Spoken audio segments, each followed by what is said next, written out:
Jusqu'à preuve au contraire, Sylvain Zangaou, je pense qu'il y a eu un sabotage. Quand je regarde l'étendue du désastre qui frappe cette pelouse, en quelques jours, ça ne peut s'explique pas être possible que... Et je vais te dire, moi j'ai travaillé, nous avons travaillé sur les pelouses, tu n'as pas du verre, c'est mon travail, vous comprenez. Cette pelouse-là, c'est une pelouse qui a été importée.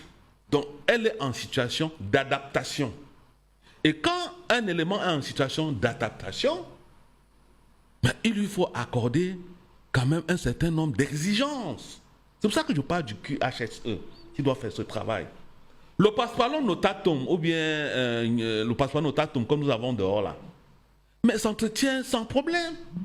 Même quand la chaleur la frappe, juste après 1 heure ou bien 15 minutes de pluie, le reverdissement est complet, total. Vous comprenez? Parce que c'est un phénomène naturel. Mais là, c'est des pelouses spéciales pour une fonctionnalité spéciale.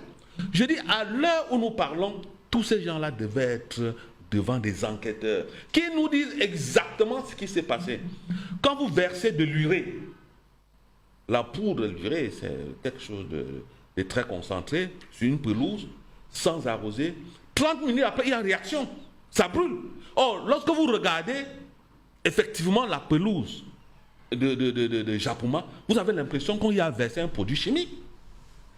Vous avez l'impression que peut-être en faisant le dosage, parce que ça se traite, hein, parce que sous les racines de la pelouse, vous avez des éléments comme des nématodes, vous avez des champignons, vous avez un certain nombre. Parce que justement, il faut noter que même l'eau qui sert à arroser souvent ces pelouses, c'est pas de l'eau. Non, c'est pas de l'eau, elle est composée. Ça contient des produits. Il faut les traiter, vous comprenez. Il faut tuer il y a les insectes, etc. Il y a beaucoup de choses là. Donc il faut les traiter. Donc le dosage de cette eau-là n'est pas l'affaire du Camerounais commun. C'est quelqu'un qui est formé pour cela.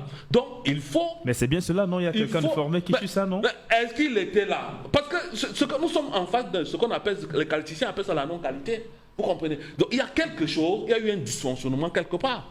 Donc si on ne fait pas l'analyse de l'arbre des risques, c'est ça les prévisionnistes, on ne trouvera pas le responsable. Moi je suis contre la responsabilité globale. Vous comprenez? Donc on va prendre celui qui s'occupe de cette pelouse-là. Il va nous dire exactement ce qui s'est passé 1 ou 1 mois avant. Quelles sont les procédures mises en place? Les exigences à respecter? Quel est le type de produit qu'on a utilisé pour le traitement de cette pelouse-là? Donc il y a tout cela qui compte.